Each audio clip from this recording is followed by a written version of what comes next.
Welcome to Radio Survivor, the sound of strong communities. My name is Paul Rees-Mandel. Hello, everybody. It's Eric Klein here on Radio Survivor, and we're talking about the possibility, maybe you never dreamed, that you could build a tiny radio station totally legally in your home or town. Very tiny radio stations Part that you 15. can operate without a license that can reach your neighborhood, perhaps even, or at very least your block, your building, and you don't have to worry about the FCC, and you can pretty much play anything you want. It's not a fantasy. Yeah, It is. This is reality. Not pirate radio. It's it can licensed. be community. It is unlicensed. It's unlicensed, but it's legal. It's legal. It's legal. Yes, that's right. As soon as you say unlicensed, I think, well, okay. But no, yeah. But there's all sorts of communications that are unlicensed. Sure. Your wireless router at home is Your baby unlicensed. monitor. Your baby monitor is unlicensed. Your CB radio is unlicensed. And this is Your just cordless another phone category. in the 1990s. Yes. They are all unlicensed. They're all legal. And so is there also the ability to do this on the broadcast dial, to do this where people normally tune in to radio. And that's what we're going to talk about on today's Radio Survivor. This is when we get to dive in, take a little diversion from policy, because there's a lot going on at the FCC that we'll definitely report on the next show after the FCC has their December open meeting and makes decisions about network neutrality and other things. So believe me, we're going to keep you caught up. But today's show is going to be a bit more about fun. Yeah, I mean, you can also squeeze it into the network neutrality world if you want to wedge it in there. Well, sort of like, yes, I mean, no one can stop on the you. dial. Yeah, here's a place on the dial where you are welcome to communicate with your community. Internet or not. Yeah. All you need is some electricity. Small. And people need to, I mean, you could probably run it off of a generator or a fairly large battery, I suppose. Neighborhood radio. Neighborhood radio. Mini radio. Tiny radio is what we're talking about. And on the line from Norwalk, Connecticut, via Skype is Bill DeFelice. He is the webmaster of hobbybroadcaster.net, and he's going to help us understand a class of broadcasting that anyone, at least in the United States, can participate in without a license. Making radio. Making radio, broadcasting on the airwaves. Like tomorrow, if you feel like it, without a license, legally. Today. Completely legally, completely within the bounds of the law. And this is what hobbybroadcaster.net is dedicated to. And Bill's going to tell us much more about this. So Bill, thank you for joining the show. And my first question is, so tell us a little bit about this. This is a kind of broadcasting which is, we've talked about on the show before. We call it Part 15, and that's just sort of a shorthand. Can you briefly explain, to us what Part 15 broadcasting is? Certainly. And thanks for having me, first of all. And Part 15, it kind of dates back to when the FCC made these rules back in the late 30s for people to actually have these devices called phono oscillators, which allowed them to listen to records of all things through their radios in their homes. Through the years, the rules got expanded, and Part 15 not only just covers the AM and FM broadcast spectrum, it actually pretty much covers the entire radio spectrum that the FCC polices. Bill, can you tell me a little bit more about phono oscillators? So that's a wireless stereo system for your home in the 1930s? Well, manufacturers made phonographs, of course, that played regular records at that time. The phono oscillator was either an optional piece, or some phonographs actually had it contained within the unit itself, which was basically just a small low-power transmitter that allowed it to be heard on a nearby AM radio. Wow. So wireless technology I'm just going to be smiling about that for the rest of the day, that people had wireless in their homes. And believe it or not, another use that they used very early on was babysitting monitors. Yeah, but back in the first half of the 20th century, not the second. But the babysitting monitor actually came into style very early to mid-50s. Wow. I would have guessed like the 80s. And so this is a way that the FCC carved out for people to be able to use the airwaves without a license. Correct. In their homes. in their homes. And you said that this is, on the AM band, it's on the FM band, it's elsewhere. So if this is the case, like what are the constraints on this? Because I'm sure people are thinking, well, wait a second, at what point does it become pirate radio, in quotes, right? Does it become the kind of unlicensed broadcasting which the FCC frowns upon? How do you manage to be somebody using the airwaves legally under this Part 15 rule? Well, there are three rules that pretty much, there's a bunch of rules for Part 15, but there are three rules that come and encompass the broadcast band. There are two primarily for most people for the AM band. That would be Part 15.209, which governs your use of the airwaves by a field strength measurement. Another more generic rule is Part 15.219, which is governed more by the input power of the actual transmitting device, that the final output can't consume more than 100 milliwatts, and a combination of antenna length and ground lead length can't exceed, well, it used to be 10 feet back in the old days, and then when they adopted metrics, it winds up being 9.84 feet, which is 3 meters. So let's kind of untangle this. So that first one you said is about field strength. And to my understanding, and please correct me if I'm wrong, that is basically how strong is a signal at a certain distance away from where the transmitter is. Is that correct? Exactly. And then the other part, it sounds like it's all about your transmitter, right? It's all about, and people sort of understand that, like on the FM band or on the AM band, you think about a big AM station might have 50,000 or 100,000 watts of power. And you said that under these rules, the amount of power you'd be allowed to have is 100 milliwatts, which is 1/10 of a watt. Is that correct? That's correct. But the important thing to keep in mind, that's the actual input power of the final output transistor or output device in the transmitter. So you're not getting 100 milliwatts out to the antenna. Okay, so that's really technical, right?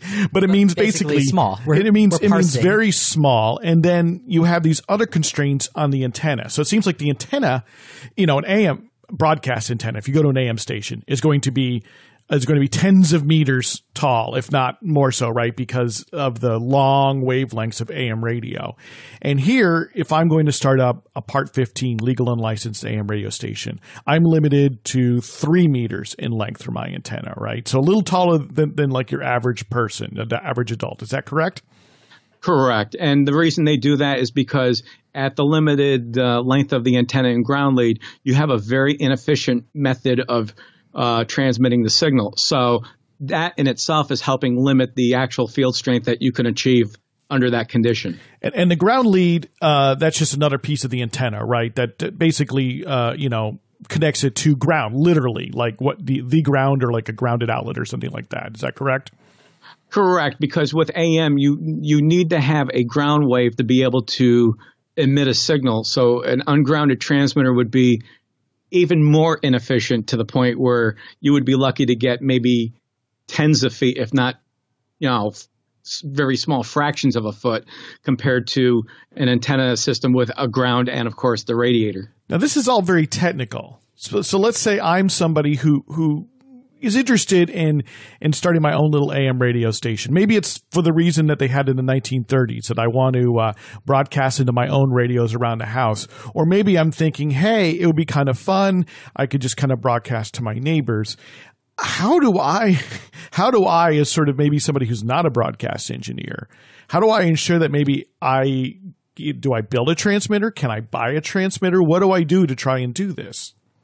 Well, if you have the background that you could build one, the FCC allows you to build up to 5 transmitters for personal use. Really? I did not know that. That's news to me. How do they count 5? In your home or throughout the known universe?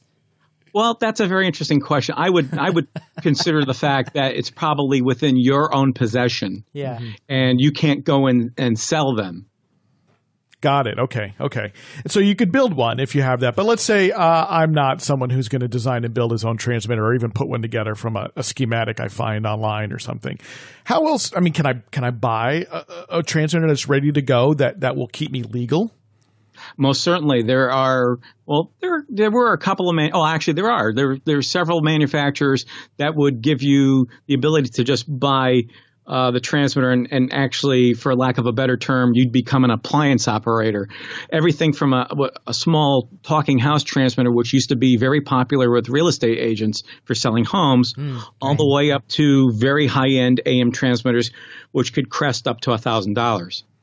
And so if I'm into spending $1,000, so if I'm going to spend a lot of money on this, relatively speaking, why would I? What do I get for that $1,000 that maybe something that's $100 or $200 on your personal AM radio broadcasting what's the toy? difference there?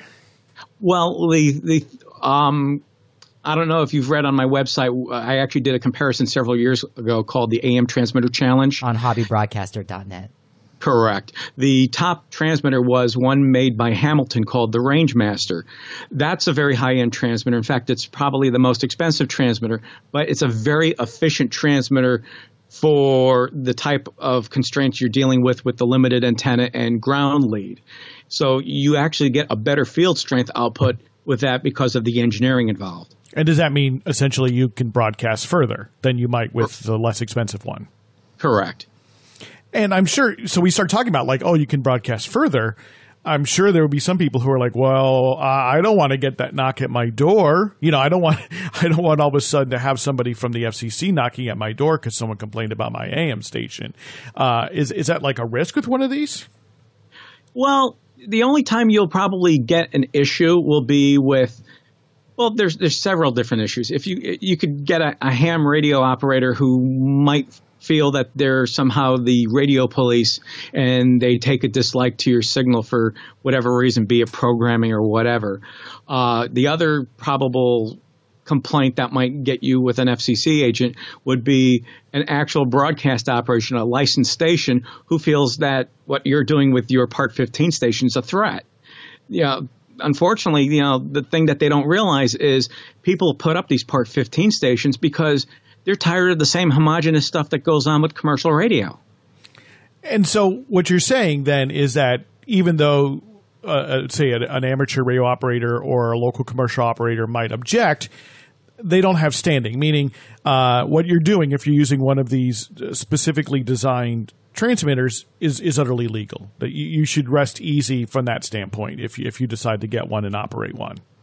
Even if you built your own transmitter and it was legal, you would be fine. But the thing about one of the commercial transmitters is they have been certified by the FCC. They've submitted test results. So it shows that under operating conditions, they're compliant with Part 15 for the regulations that dictate on the AM band.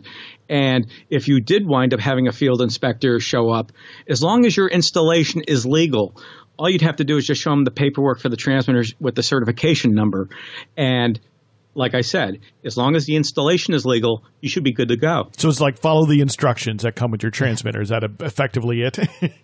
Pretty much, although I have seen in the past, and some of the manufacturers have actually rewritten their instructions, some of them had mentioned about placing their transmitters up on antenna masts or towers, and that can be a gray area depending on how you install it, because obviously if the transmitter's up high, you need to have a long ground lead, and that in itself would violate the regulation for 15219. I see. We're on the line with Bill DeFelice of hobbybroadcaster.net, and we're talking about tiny radio stations that you can legally build and broadcast on. They're called Part 15. They broadcast on the AM dial, if the kids still know what that is.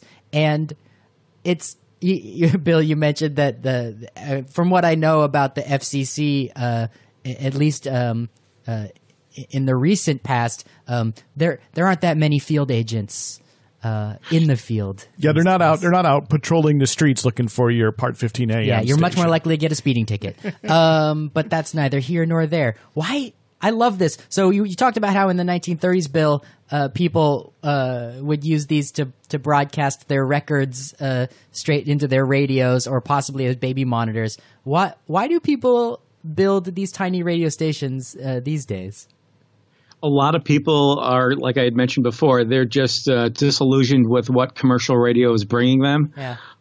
Some people do it so, believe it or not, they may not even have a music collection or a record collection to play through it. They may do it just for convenience. If they have something they like on the internet, they may just stream it off their computer into this transmitter so they can listen around about the house or the garage or, on their nearby property so they can enjoy it wirelessly. Yeah, it's an alternate wireless technology that sort of sub rosa. It's like it's always been around in our country, but I certainly haven't thought about playing with it.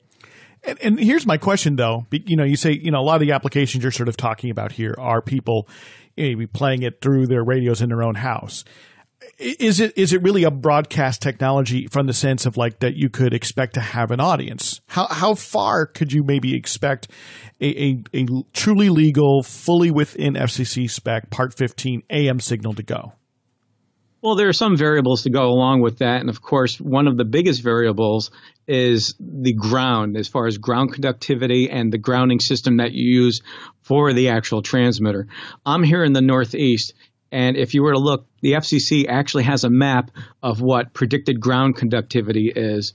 Huh. And when we did our transmitter challenge, where we did the transmitter testing, our ground conductivity is the pits up here in Connecticut. And on a car radio with the transmitter that tested out the best, with no modulation, which means no audio, we received the signal on a car radio just about at a mile. Bill DeFelice of hobbybroadcaster.net. What are you saying, that the ground, the literal dirt of Connecticut is bad for grounding your radio? Is that what I'm understanding? As far as from a transmission perspective, that's correct. Yeah, I mean, that's part of the signal, right? It actually, AM signal, especially in the daytime, if I'm not incorrect, transmits along the ground. At night, it tends to bounce off the ionosphere. That's why they go so far. And so from region to region, I used to live in Illinois. We just have a homonym problem right now where we're talking about the dirt and grounding an electronic but it's the same thing. When I lived in Illinois, central Illinois, exceptionally good ground conductivity. If you look at that same FCC map, because it used to be it's swamps that were drained. Go ahead, Bill. And what people can do to kind of overcome or at least try to augment making themselves have a better ground is they place what they call radials in the ground, which are copper wires normally attached to a ground rod out from their transmitter, obviously as long as they can. Most people who are involved in the hobby are usually limited by the available land. But the ground radials help their signal get out in lieu of the dirt not having the ground conductivity we would hope we'd have. Well, so let's go back to sort of a more typical case. Somebody who isn't super technical enough to put these things together, kind of understands the basic theory, buys these things being buys a talking house, stations, or even buys a Rangemaster, one of the high-end AM Part 15 transmitters. They can expect at best a mile, right? And in many cases, probably a little less than that, maybe a few blocks, a quarter mile, half mile. Is that about correct?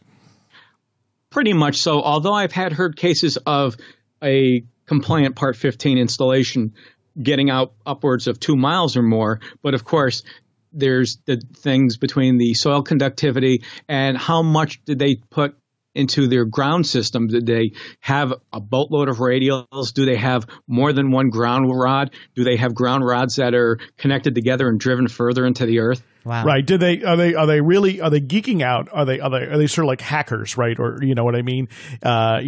Really getting into it, or are they somebody who's just sort of like took it out of the box, followed the instructions, and put it up, right? And I think sort of in a lot of ways we're thinking about the people who kind of do more of the latter, right? Maybe if they're ready to start doing all that they can go to your website, hobbybroadcaster.net, and really dive in deep. So we want to make sure people know that they want to learn more. But so you've got a station that can gun up to about a mile in most cases. I'm impressed. I had no idea that you could legally broadcast a mile radius around. That's a big tiny radio station to my mind. I thought we were talking about in the home. And so folks who do this, like, do you have a sense for do you know people who are really treating this like broadcast stations, that they're really treating it more like a radio station rather than just sort of a convenient way to send audio around their house? I have quite a few members on our community forum who actually come from the broadcast world, who have either worked on the engineering side or are production rats, and they put these stations up because they want to be able to have something that sounds like a real radio station. And they've taken it to the nth degree, where not only where they have very good programming and might have even invested into a small automation system, but they have audio processing which rivals their commercial counterparts. You mean the processing, the EQ that gives it that big radio sound, right? That's kind of what you mean by the processing. Processing in addition to equalization, as far as a compressor limiter and that type of multi-band audio processing, which really gives it the punch that you would need to cut through the noise. Right, and for people to kind of maybe even hear your signal and think, "Oh, hey, here's a new full-fledged radio station in my town that I didn't know about." Have I died and gone back to the 1980s? Like, exactly. Radio. And it's worth pointing out that Radio Survivor, as a radio show, is heard on 2 Part 15 radio stations that are operated much in this fashion. We are heard on AM 690 Underground Radio in Pittsburgh, Pennsylvania. Hello, everybody, on AM 690 Underground Radio. And on Real Free Radio in Polka, West Virginia. And hello to Real Free Radio. How exciting. And so this is partly why we know about it. I've been following it for a long time, but I'm not an expert. That's why we wanted to talk here with Bill DeFelice. He is the webmaster for hobbybroadcaster.net. This is Radio Survivor, the sound of strong communities. My name is Paul Rees-Mandel. With me is Eric Klein. And I can't wait to build my first radio station. I know. Well, we've been talking about AM stations, and Bill, you also mentioned that there are these Part 15 regulations which allow you to transmit without a license, also for other broadcast bands. So it's also possible on the FM dial. Isn't that correct? That is correct. And that doesn't seem to be a big emphasis for folks who are, say, on your website in the forums on hobbybroadcaster.net. Why is that? Well, there's a real reason, because the FCC Part 15 regulation that governs operating on the FM band is very, very restricted. It's done by field strength only, and the field strength that's allowed, which according to the regulation is 250 microvolts per meter, which is measured at a distance of 3 meters away from the radiator. You're lucky if you could actually cover a house, to be honest with you. Yeah, that's not very far. I mean, I don't have a field strength meter, so I'm completely incapable of measuring that. But just going off of sort of my common understanding of what you just said, I mean, just simply measuring that 3 meters away, that's just a hair under 10 feet. That doesn't sound like a lot of power. So, but yet, you can go to Best Buy, or you go to Amazon, and you can buy this a little transmitter for your car, right? And right. In order to put your cell phone or your smartphone, your MP3 player, man, or at one point your CD disc man, over your radio in your car if you don't have an input. Is that all operating under these same rules? Well, they're supposed to be. A lot of these transmitters, even though they may have an FCC certification number on it, making it supposedly compliant, we've done testing of the Part 15 FM transmitters, and a lot of them output a signal far greater than what's allowed legally. Huh. Interesting. And so if someone says, "Oh, you could do this FM Part 15 unlicensed transmitting, and I cover blocks and blocks," it means they're probably operating out of range from what the FCC allows. Exactly. And simply because it is based upon how far your signal goes, basically. And it sounds like because the FCC has made the FM version of this Part 15 micro radio much, much harder to have any fun with at all. Much more restrictive, yes. And it's interesting, right? Because this varies from country to country, doesn't it? I mean, I think there's different rules in Canada. There's different rules. I don't even know if they have these rules in the UK. And then in New Zealand, they have a part of the band, FM band, that's reserved where you can use up to a watt of power, which is a huge amount of power by comparison. They need more people doing more radio on the outskirts of town in New Zealand. Yeah, right? apparently. They want to let people free. Yeah, exactly. So, is there much discussion at in the forums there at hobbybroadcaster.net about the FM dial stuff, or is it really just the AM dial?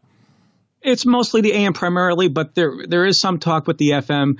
Just to give you a little background, which was the impetus for making my site, I put in a campus radio station for one of the high schools at the district that I worked in. And I was actually able to give them an FM signal within their building. Paul, you're probably familiar with a company called LPB, which is now long gone. Actually, I'm not. I've never heard of them. LPB, which was low power broadcasting, they made a lot of the carrier current equipment back in the 60s and 70s and a little bit in the 80s for college and high school radio. The folks over there did an FM installation using what they call radiating or leaky coax, where you would inject the FM signal into the cable. You would bury the cable in the ceiling of the building. And at least according to the documentation I got from them, you measured the Part 15 field strength at the exterior of the building at 3 feet away from the exterior wall, which is what I did for our project. And it worked fairly well considering the budget constraint I was in. So you're in essence wiring up the school building with a cable that acts as a radio antenna. Correct. For this high school radio station that you built on the FM dial, all legal, non-pirate. And because radio. it's staying mostly within the confines of the building, leaky cable, that it's not really then a broadcast very far outside, right? So it's a matter of keeping it within those bounds. And this was an FM signal or an AM signal? That was an FM signal. That was an FM signal. Wow. We had a range master on top of our building. There's actually a third rule that comes involved with AM, which deals with both carrier current and free radiating, which allows you to have as much signal as you need within your campus perimeter.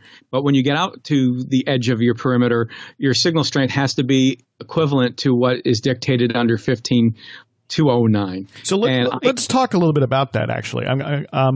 So you're talking about carrier current is leaky coax. And carrier current is something we've talked about here on Radio Survivor before, but I think it's worth revisiting. Yeah, it's a wonderful because radio it's really technology where that a we lot need of to know more about here. Yeah, it's where a lot of college radio gets started, right? And so can you tell us, like, what is this carrier current? It's AM broadcasting and it's legal, low power, you don't need a license. But what is it actually? Carrier current is the method of placing an AM radio signal onto the power lines using a special coupler, which couples the RF signal, the radio signal, onto those wires. So back in the days when it was really popular, you plugged in your radio to the electric outlet, which of course was acting like the antenna, bringing the signal into the actual radio receiver. And weren't they also able to use the plumbing? Some places actually use the plumbing. I had read a case of somebody using a sewer pipe, and they were supposedly shut down by the FCC back in the day. So it had to be a metal sewer pipe. It couldn't be PVC. Correct. And the whole idea is that, in something like a school or even could be a corporate campus, could be any sort of private property or defined property environment, you could have a fairly strong radio signal, provided it doesn't really go very far off of the property boundary. Is that about the principle of it? Pretty much. Also keep in mind that the power transformers that are up on the poles are optimized for 60 hertz, which happens to be America's power line frequency. So they're very inefficient about passing RF. So you can't even really get the AM signal to jump over the transformer with any sort of efficiency. So by the very nature of the power system, you couldn't have like a home carrier current system and think that, I'm going to cover my whole neighborhood with this, because it's going to pretty much get filtered out by the time it gets to your power pole. Depends on your neighborhood, because I'm in a small neighborhood where the transformer is actually in the center of our neighborhood. So since all these wires are connected on one side of the transformer, you actually cover your neighborhood, because the carrier current signal is going to follow those lines into everybody's home. Wow. And that would be legal? There is the rule that you have to have a certain field strength. The problem is with any of these rules that had field strengths, most people aren't going to have access to a $10,000, $15,000 field strength. And wow. One of the reasons we're so excited about carrier current in general is because it was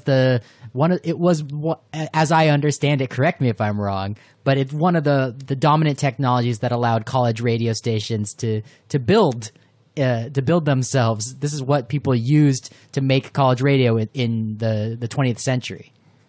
Dick Crompton of LPB saw that vision in 1960, and he ran with it. And he was pretty much the person in his company to get carrier current into all these colleges. Huh. Tell us more. Who are you talking about? Dick Crompton was the principal of LPB Broadcast, which was the company that built all the carrier current transmitters and power line couplers. Wow. And so, Bill, how did you get interested in Part 15, unlicensed low-power broadcasting? Well, back when I was a very preteen, I had built, if you recall, Radio Shack. They had these little kits with the red perforated boxes called the P-Box kit. I had built an AM wireless microphone of all things back when I was 6 or 7 years old, and that kind of got me into modulating carriers. And by the time I got into my teens, I was lucky enough and fortunate enough that I got involved with my local town's 330-watt FM radio station, which had gone on the air 6 months prior to me joining. Wow. And so this was a commercial station? No, it was a non-commercial. It was located at our high school. Oh, wow. Okay. And so you were able to do broadcasting as a high school student, and that kind of you got the bug. I got the bug, and the funny thing was, when I got the bug, even though this was back in the days when AM radio was king and you had all these superstar disc jockeys, I was so focused on the technical end that was pretty much what I wanted to do. But of course, I got beaten up by every student saying, if you're going to be involved, you have to be on the air too. So it was like, okay. And I'm glad that I actually got that, because I got to learn a lot more about the other side of radio thanks to being involved behind the microphone. Mm-hmm. So you did this in high school. Then what happened? What caused you to sort of stay with the hobby broadcaster ethos? Well, there are lots of things. I was always an experimenter. How today's people with the maker community and Arduinos and Raspberry Pis build their own little projects. I was always involved with something that emitted a radio signal. Yeah. And then, it just kind of grew, and, I would experiment with that. And by happen chance, a friend of mine introduced me to a person who was on the air at a 50 kilowatt station, and they asked if I wanted to start engineering at their stations, and I said, sure, why not? So, of course, I got back into legal broadcasting, which renewed my interest in Part 15.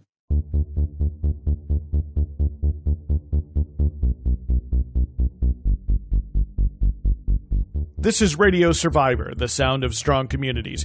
My name is Paul Riismandel, and we're talking with Bill DeFelice of hobbybroadcaster.net, and he's telling us all about tiny little radio stations that you can own and operate without a license legally. It's amazing stuff, and it's fun. And we'll get back to that interview with Bill, and Eric will rejoin me in just a moment. But first, I wanted to remind you that Radio Survivor is a listener and reader-supported operation. You help us pay the bills to continue to host the show, to do some travel, and do all the things we need to do to be able to produce this show every single week. And that's 4 times a month. That's 4 hours of programming every month, but it takes many, many more hours every single week for us to be able to do that. That's why I'm asking you to help us out, to just contribute a little bit of money to help us continue doing what we do, and maybe do more of it, to be able to do more original reporting, to travel more, to visit more stations, visit more conferences, and dig even deeper into what makes community media, podcasting, college radio, low power FM, community radio, what makes us all so great.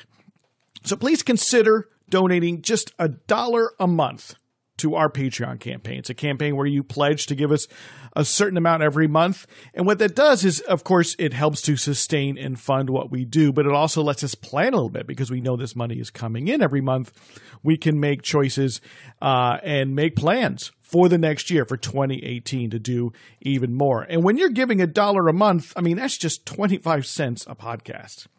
That's almost nothing, really. And yet, when more and more listeners contribute, it really adds up. And of course, if you can afford to give more than that $1 a month, that's great. If you could give $5 or $10 a month, that'll really go a long way. But really, if everyone who listens to this show would just give $1 a month, $12 a year, gosh, we could do so much more with that. And we would be able to do more travel, do more reporting, and on, like I just said. So please go to patreon.com/Radio Survivor and consider making that simple $1 a month contribution. We'd really, really appreciate it.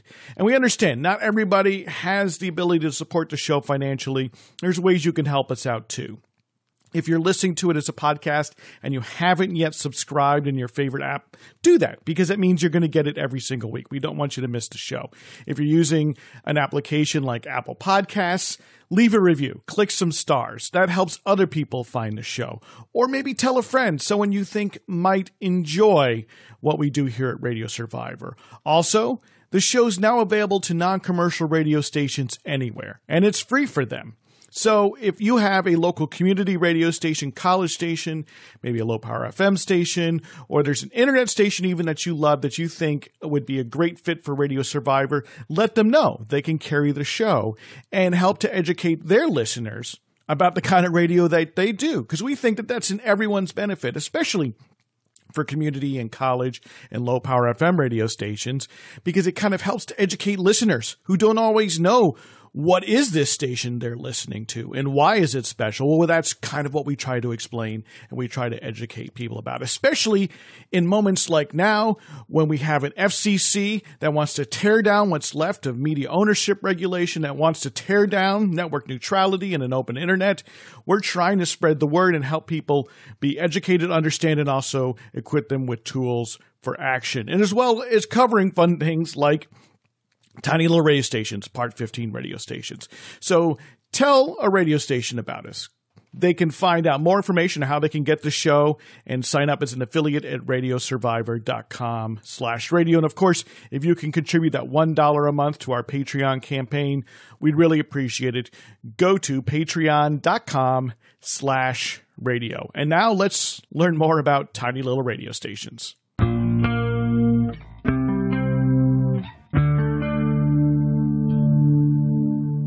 Bill DeFelice of hobbybroadcaster.net. You're the webmaster there at that website. We're talking about legal, small radio that's available to everybody, otherwise known as Part 15. And is there any way at all, I have a feeling I know the answer to this question, is there any way at all to know how many people are doing this in the United States? How many Part 15 radio stations are there? Well, it's in a way it's difficult to know because since it's such a small niche community, there's not like a clearinghouse that actually has every station on a map. There is a map that's available on Google of Part 15 radio stations, and my site even has a directory of them. But the problem is people go in and out of the hobby, or a school station might actually acquire or be lucky enough to get a license, and they discontinue their Part 15s, and there's no notification. Yeah. Exactly. I wonder, so I guess one of the next questions I have for you is we may have listeners out there of Radio Survivor who just for the first time in their lives got excited about the idea of building a Part 15 radio station, possibly at a school, at a high school, or at a middle school, or at an elementary school. I'm certainly contemplating this as we speak. How do you start? What's the first step? Well, the thing would be obviously to get a mission and figure out what you want to accomplish with it. Do you want to use it as a tool? Do you want to? I have elementary schools who contact me all the time. As a what tool? And they use Bill? As a what tool? Sorry, Bill, we had a quick tool. dropout. Okay. No problem. Do you We'll want just to have you use start it again, yeah. If you could just start that thought again, but there's a dropout in the Skype there, which happens once in a while. Yeah, no problem. It depends if they want to use it as a teaching tool or they want to do something else with their station. I have elementary schools that purchased a small little talking house transmitter, and they use it for announcements while the parents are dropping their kids off at their buildings. So, it's very limited use, but at least they're able to disseminate messages to their children's parents without the parents getting out and coming into the building. Car messages. I like it. I've heard of people, this is the holiday season now, of people using those transmitters to broadcast holiday music to synchronize with their light displays around their house. That's very popular. A lot of people tend to go for the FM signal with that. And sometimes it takes a little creativity because with such a low signal, they may have to scoot the transmitter closer to the street as people go and park and watch the light display. Because the further away the transmitter is, depending if it's one that's compliant or maybe underpowered, that would make the signal a little iffy at the car end. So folks want to figure out, what is the mission of their station is sort of the first thing. So if they figure that out, then what's their next step, especially, in terms of like finding the transmitter and getting it all set up? Well, this is going to sound a little self-serving. That's okay. That's why we asked you that. You're on the radio. We think you're an authority, so please go ahead. I have plenty of resources on my site that are open to the public to figure out, what Part 15 radio is, how it's used, what they can use it for, and I have quite a few educational stations that have already been profiled. I've got one coming up in the next couple of weeks where high schools and even elementary schools have used Part 15 radio to teach the kids media production, how to the journalism aspect about it, learning how to write, how to present themselves on the air. There are just so many great things that the schools can harness this for. And that's one reason I'm excited about it being used in education. And that website you're referencing is hobbybroadcaster.net. That's correct. And Bill, are you a broadcaster yourself? Are you currently running any of these Part 15 stations? I do have a station located at the hobbybroadcaster.net world headquarters, if you will. But I also have, because we do the transmitter evaluations, I have a bunch of these transmitters going all the time because it's one way to evaluate the long-lasting durability, the mean time between failure, to see just how rugged and how dependable these transmitters are. What do you play on your station? I'm one of those people who love the oldies, and I play oldies from the 50s all the way up to about 1992. And do you know if you have any listeners? Do you ever hear from listeners? Well, I have my neighbors coming up to me and saying, why don't you play this song once in a while? Yeah. Well, hey, right? So it's like neighborhood radio there, right? Hyper-local neighborhood radio. You're playing it off a computer, I imagine? Exactly. Yeah. I actually use a small broadcast automation system called Station Playlist, which is very easy for most people to grapple. Plus, it's very budget-friendly. There's actually a long history of this sort of neighborhood broadcasting, both sort of in terms of like a school campus and sort of what Bill is doing. And then in Japan, there's this movement called Mini FM that started in the 80s. That was also based upon doing legal, unlicensed broadcasting. It was on the FM dial in Japan where they have slightly different rules. And it grew up in Tokyo, which is an incredibly dense environment where even buildings. If you have a signal that only goes out a few hundred feet, that's still catching a whole lot of people, with the idea of it's community radio in a way that it's a small number of people who get it. And you might even do something called a radio party, where you put on a transmitter, and if people get it, you say, come on over, bring a guitar, bring something to read, and join in the fun. There's a long tradition, I think, of people using the airwaves in this way. And certainly it seems like the community around hobbybroadcaster.net, your website, Bill, there's a lot of sort of folks who are really trying to optimize and hacking it, and who really get into the technical aspects too, looking at it like a challenge to stay legal, right, and to be sure that you're adhering to the rules that constrain your broadcast equipment on the dial, but at the same time seeing if they can get the most out of it, the best audio quality, the best distance. Is that part of the fun of this hobby, is sort of like it is with, a lot of things, trying to optimize it? Exactly. It's like how amateur radio has a thing called QRP, which is using a very small amount of RF power to make contacts. We, as Part 15 operators, we already have that small power, and that's all we're granted. So part of the sport, or the challenge, is to optimize that signal to get out as far as you can, still while maintaining the legal aspect of your coverage area. Wow. I hope people are getting excited here, because I think the opportunity to broadcast, even to a small number of people, is exciting. Because, I think even if you compare Part 15 broadcasting, where you might be covering a quarter, half, full mile on the AM dial, the number of people you can reach, depending on the city and where you are, could actually be fairly high.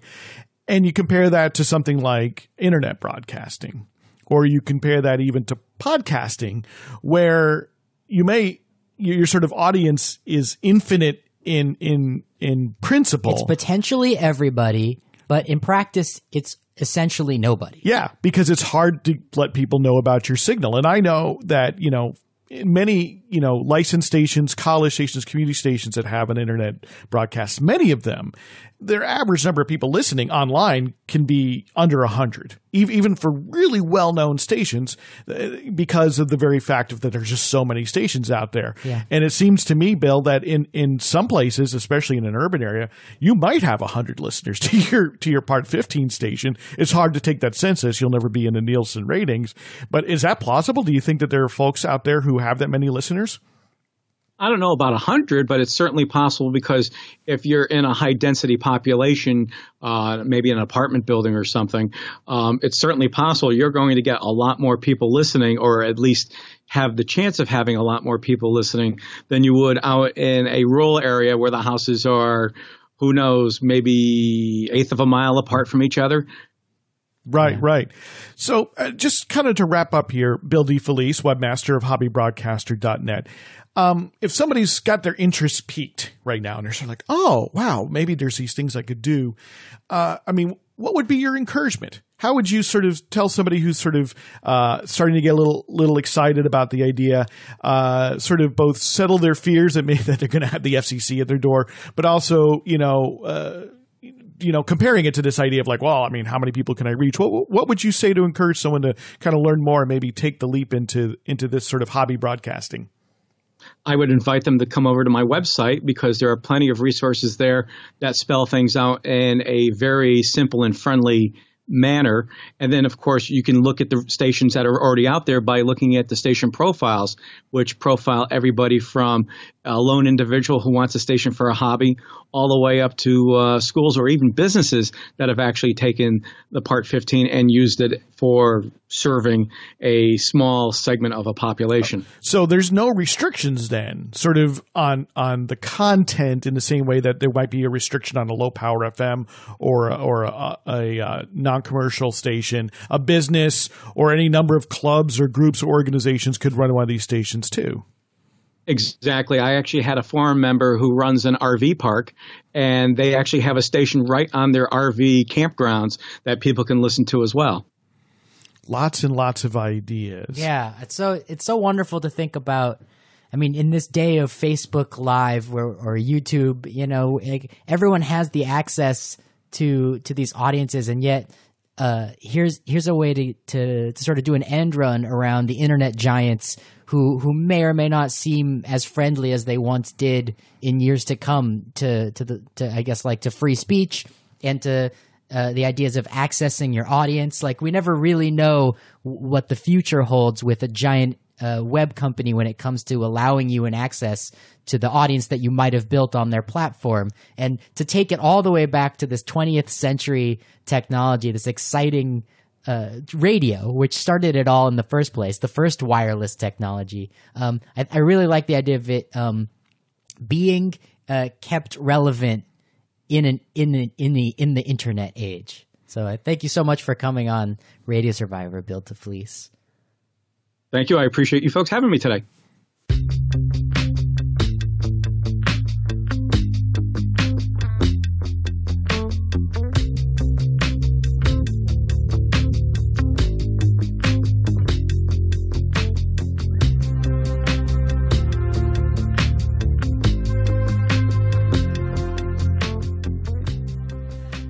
Thank you so much again to Bill DeFelice for teaching me about phono oscillators. I can't wait to go Wikipedia that one.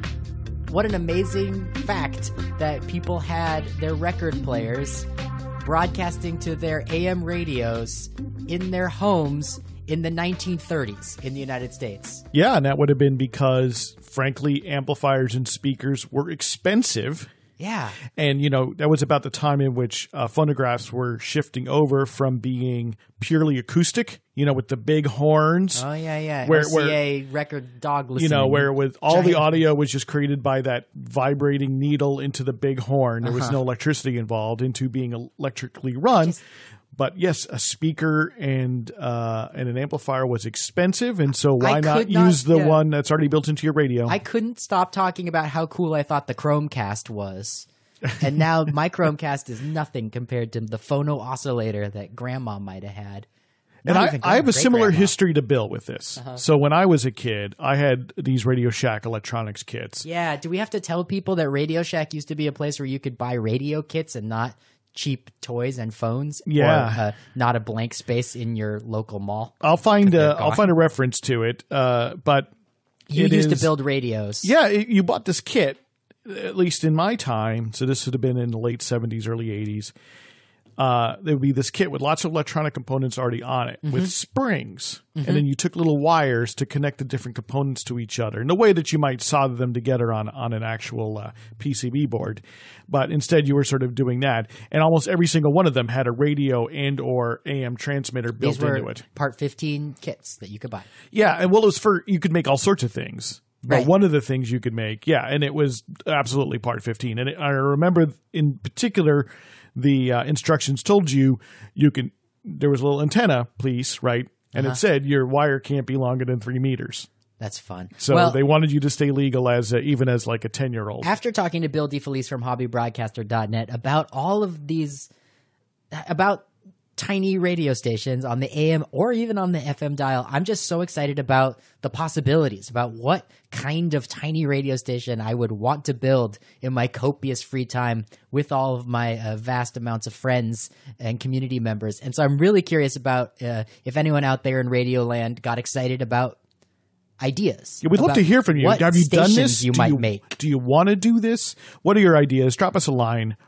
Podcast at radiosurvivor.com. And of course, it's a good time to remind you that you can get our show notes at radiosurvivor.com/podcast. This is episode number 120. So we'll send you to hobbybroadcaster.net and we'll have links to a lot of the things we've talked about today. So you don't have to try and write down the notes.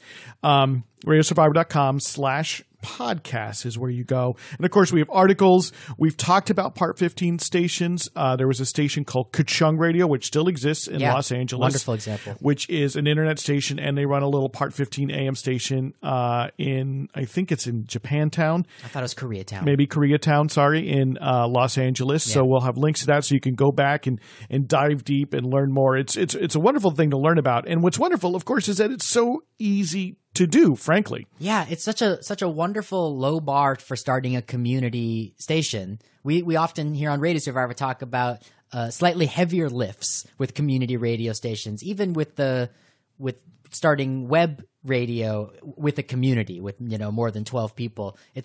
But here's you could just have a party, like you were saying. You could build you can have one night of community radio around one of these stations. And there's my no brain's reason just on fire with this idea. I There's love no it. reason you just have to have one, Yeah, right. right? So But you can turn it on and turn it off. yeah, you could turn it on, you could turn it off. But let's just imagine a situation in which maybe you have a smallish town with a downtown core, right? That gets a fair amount of traffic, maybe especially during like festivals Yeah. or during during farmers markets or things like this.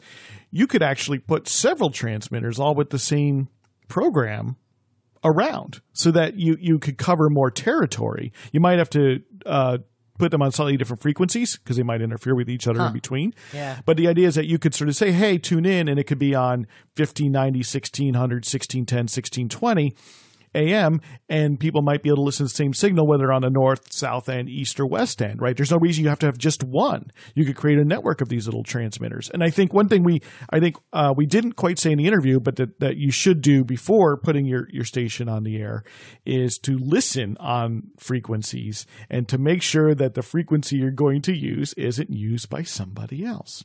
And that could be a licensed broadcaster. Is that just best practices, or is that important legal disclaimer? Yes. So it's an important legal disclaimer because if it turns out that you put your station on a frequency that is used by a licensed station, they can complain and you would be in trouble. And especially because you might be interfering with somebody's reception of that station in your nearby. You're certainly not going to overwhelm your local AM stations, but you might cause interference for a few blocks around, and you should not do that. Plus, it means your radio station won't be heard well anyway. So you want to do is I would use your car radio, because it's probably the most sensitive radio you have, especially on the AM dial. Go out, just wherever you're going to put the station, your driveway, turn it on, scan the dial. Find an empty space. Look for an empty space. Very often, the space from 1600 up is pretty empty because that's the expanded band. It only came online within the last 20 years, which means older radios don't get it. So that's the caveat. But it also performs well for Part 15 for these unlicensed legal AM transmitters. And look around. So, and also make sure, because maybe there's somebody else at a Part 15 station that you can hear. You never know. You never know. Let's be good neighbors, right? There's no reason. I mean, this is what I think about the radio dial often. And this is something we talked about with John Anderson a number of weeks ago, is that, the radio spectrum being licensed in a monopoly fashion. I mean, you get a license, you use this one piece of spectrum and you use it all the time. That's just a historical happenstance. There's nothing natural about it. Why couldn't lots and lots of Part 15 broadcasters in a city or town coordinate and share a frequency? How cool would that be? That maybe sometimes in some parts of town you tune into this frequency and it's someone playing reggae, and you go into another one and someone's playing their podcast. You go another one and it's at a comedy club and you can listen in to what's going on stage. I'm very excited about pitching this idea to performance venues that I might be able to catch their ear. Like, next time you have a live musical event, why not also broadcast it outside of your walls, sort of as a just as a community benefit, but also as a marketing tool. It's a talking billboard in that case, right? A talking sign. Put up a flyer that says "Tune in at 10 p.m. to hear the show." Exactly. I love it. It's simple, and if you buy the type of transmitter which is type accepted, which has been approved by the not type accepted, that's the wrong word, but has been approved by the FCC, and you use it according to the instructions, and you're in pretty good shape, right? Fun. So How much do these you're not a things pirate. cost? We didn't talk about that. No one ever talks. They cost anywhere from like $100 and some all the way up to like the $1,000 mark, depending on how robust you want and how plug and play it is. But you can certainly learn more there at hobbybroadcaster.net. I think that would be what I would consider the resource and a place where you can really trust it. We're not here to give people their buying suggestions, so people can go look that up themselves, I think. We're doing this because it's exciting to us to think about people out there doing radio, doing it themselves. Exactly. Right. I mean, again, there's and here's a little crack in the pavement, right? Right. And I God understand bless the grass. That people often feel like, well, if I'm not reaching thousands and millions of people, right? And we've talked about this with regard to podcasting, That's certainly here, that I'm not doing it. But this ability to have this massive reach for the average person is a really, really recent phenomenon. Yeah. And it's so much more of a potentiality than it is a reality for most people. Right. Because even if you think about, well, I've got 500-600 friends on Facebook, the number of people who are actually seeing what you post because of the algorithms and how it all works, may actually be relatively small. And small can be good. Not everything needs to be massive and big. Small can be fun. And as we've talked before, you might have a performance of some sort of live performance, and you have a venue where maybe there's only 25 seats, and you fill those 25 seats. You feel great, right? Full house, and it's great. You might be able to get 25 people on your little Part 15 radio station, especially if you're in the middle of Brooklyn or you're in downtown Seattle even. You would be able to get a lot of people listening to your station. I'm just excited also about sort of defeating the algorithm that internet giants have put up in our way. They've given us permission to use their websites for free to communicate with our friends and family and neighbors, and yet the algorithm, which clearly was designed to help them sell more ads to our friends, family, and neighbors, really you never know how to get through to that thing. And so to have this other means of communication and putting some energy into that, it just makes me happy to think about broadcasting on the radio to your friends and family and neighbors, mostly your neighbors in this case, since if your friends and family might be far away, using these Part 15 technology. It's really fun. And it could also be an adjunct to an online station. Right. It could be just you could do both. Are endless. Right. The possibilities are endless. You can set up your own phono oscillator in your home. Your own phono oscillator. But we do want to hear from you. What do you think of this idea? Do you think it's plausible? Do you think there are different ways that this can be done? Do you know about some great Part 15 installations? And of course, there's still probably some carrier current stations, as we mentioned, on college or high school campuses broadcasting through the power lines. Don't try that yourself unless you're working with someone who's a qualified engineer. Let's just put out that little caveat there, because playing with 120 volts out of the socket is not something someone who's not qualified to do should be messing with. But what do you think about that? Drop us a line, podcast@radiosurvivor.com. Of course, you can tweet us at Radio Survivor, and we are on Facebook as well. We're easy to get a hold of. And of course, we'd love it if you would listen to us every single week, whether you listen on your favorite radio station where you're listening to us now, or whether you subscribe to our podcast. It's available on Apple Podcasts, on Stitcher, on every major podcast platform. We recently added TuneIn to that, so you can listen to us anywhere online. It's great when you subscribe, because that way you get the show every single week. And if you could spare a few stars, you take a moment and give us a short review. That's wonderful, because that is the algorithms, as you were talking about, Eric. It helps people find the show if they might be interested in some of the things we're talking about. It builds the audience, builds the awareness for great community media and great radio everywhere. We are also a listener and reader supported enterprise. So anything you can do to help us keep doing what we do, we'd really appreciate it. Go to radiosurvivor.com/support to learn more about how you can help Radio Survivor keep surviving. And of course, we're at radiosurvivor.com, where it's more than just a podcast, where you can get community radio news, college radio news, read about carrier current, station tours, and all sorts of things that delight us about radio. We try to share the things that are fun and delightful and make us smile much of the time. And that's all at radiosurvivor.com. Paul Reese-Mandel, thank you so much for helping out and making this great radio show with me. My name is Eric Klein, and thank you all for listening.